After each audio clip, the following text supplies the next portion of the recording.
On va voir maintenant les différentes représentations graphiques possibles pour un exercice relatif aux lois de probabilité. Alors ici, on vous propose de dresser la loi de probabilité pour un étudiant qui présente 2 examens, en sachant que la probabilité qu'il réussisse le premier, c'est 0,3. La probabilité qu'il réussisse le second, elle est de 0,3 aussi, si il échoue au premier. Par contre, la probabilité qu'il réussisse le second passe à 0,6 s'il réussit le premier. X représente en fait le nombre d'examens réussis.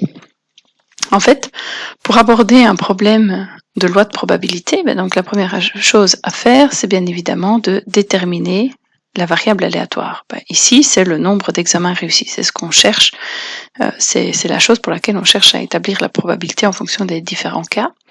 Et donc pour ça, on va déterminer dans un premier temps les différentes valeurs xi que peut prendre cette variable aléatoire.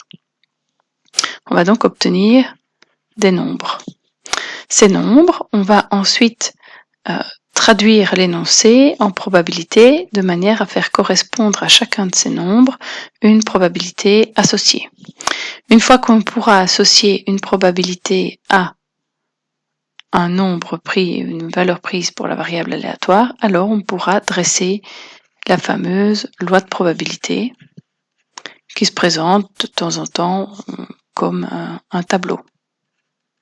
Dans ce cas-ci, c'en est un. On verra les différents types un peu plus tard. Bien, donc première étape, déterminer la variable aléatoire et les différentes valeurs que celle-ci peut prendre. La variable aléatoire, ici, on a dit x est égal au nombre d'examens réussis. C'était dit tel quel dans notre énoncé. Et le nombre d'examens réussis, les fameux xi, peuvent prendre comme valeur soit 0 s'il les rate tous les deux, 1 s'il en réussit un des deux, ou 2 si jamais il réussit les deux. Deuxième étape, on va traduire ça en termes de probabilité.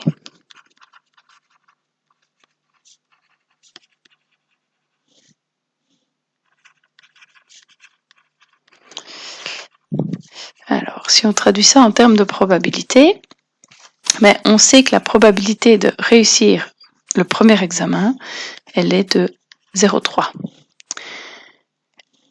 Forcément, si j'utilise donc le contraire, la probabilité de ne pas réussir le premier examen, elle est de 1 moins 0,3, puisque je prends le contraire, donc 100% moins les 30% de réussite du premier examen, ça me donne 70% de chance, ou 0,7 comme probabilité d'échouer au premier examen. Je sais également que la probabilité de réussir le deuxième examen, si on a échoué au premier, c'est 0,3. La probabilité de réussir le deuxième examen, si on a réussi le premier, elle était donnée ici, dans l'énoncé, et elle vaut 0,6. De ça, je peux donc en déduire, par les contraires, que la probabilité de rater le deuxième examen, si j'ai raté le premier, c'est 1 moins les 0,3 qu'on avait dans l'énoncé juste avant, donc ça me fait aussi une probabilité de 0,7 pour échouer le deuxième si j'ai échoué pour le premier.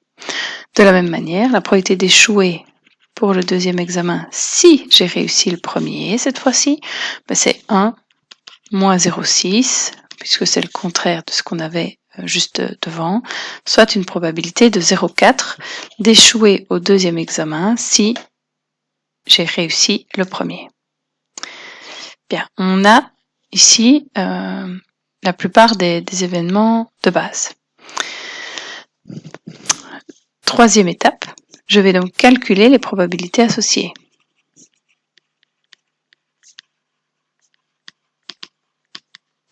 Nous, ce qu'on cherche à savoir, c'est quelles sont les probabilités de réussir 0, 1 ou 2 examens. Donc, probabilité que ma variable aléatoire soit égale à 0, c'est rater le premier examen, donc la probabilité que le premier soit raté, et rater le deuxième, sachant que j'ai raté le premier. Rater le premier, on sait que c'est 0,7. Rater le deuxième, si on a raté le premier, il suffit de retourner voir ce qu'on avait calculé juste au-dessus. elle est également de 0,7. Donc 0,7 fois 0,7, soit une probabilité de 0,49. Ça, c'est notre fameux P1. La probabilité que le nombre d'examens réussis cette fois-ci soit égal à 1, c'est par exemple la probabilité d'avoir raté le premier examen, mais d'avoir réussi le deuxième, sachant qu'on a raté le premier, plus la probabilité d'avoir éventuellement réussi le premier, mais d'avoir raté le deuxième, sachant qu'on a réussi le premier. Ce qui donne en pratique rater le premier 0,7. On l'a ici au-dessus. La probabilité de réussir le deuxième, si on a raté le premier, on sait que c'est 0,3. Plus la probabilité de réussir le premier qui nous était donnée dans l'énoncé 0,3 fois la probabilité de rater le deuxième si on a réussi le premier, 0,4.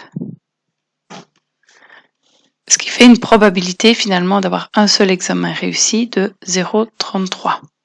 Ça, c'est notre probabilité numéro 2. Probabilité d'avoir réussi exactement 2 examens. La probabilité d'avoir réussi exactement 2 examens, ça revient à avoir réussi le premier et d'avoir réussi le deuxième, sachant qu'on a réussi le premier. Réussir le premier, on a dit, on a une probabilité de 0,3.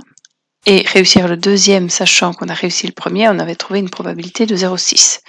Ce qui fait donc 0,18. Et ça, c'est notre petit P3.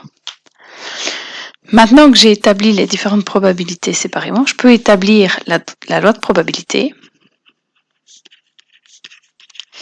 Alors, dresser la loi de probabilité, ça revient dans ce cas-ci à faire un petit tableau qui reprend les différentes valeurs de xi, donc 0, 1 ou 2, ici puisque c'est le nombre d'examens réussis, et les fameuses probabilités PI associées qui reviennent en fait à calculer la probabilité que grand X soit égal à la fameuse valeur xi dans la colonne pour laquelle on travaille.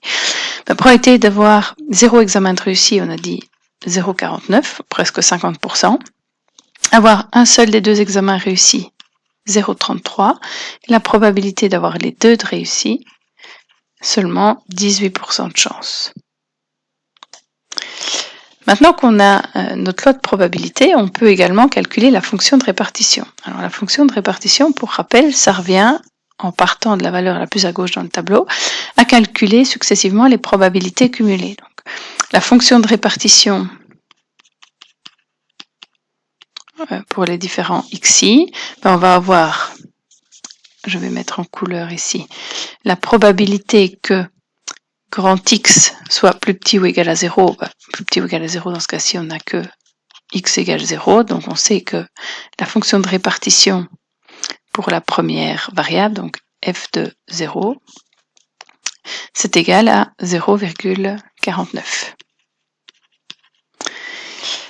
La fonction de répartition de 1, donc que la probabilité d'avoir réussi moins d'un examen, ça revient à faire la probabilité d'en avoir réussi 0, ou donc plus la probabilité d'en avoir réussi 1. La probabilité d'en avoir réussi 0, 0,49, la probabilité d'en avoir réussi 1, 0,33. Si on additionne les deux, on arrive à une probabilité de 0,82.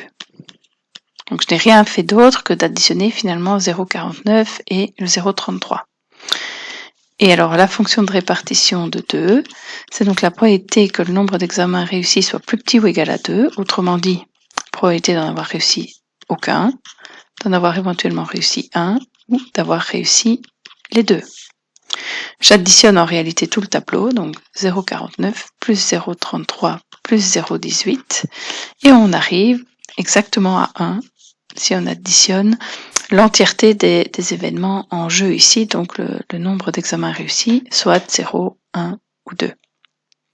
Ça, c'est notre fonction de répartition.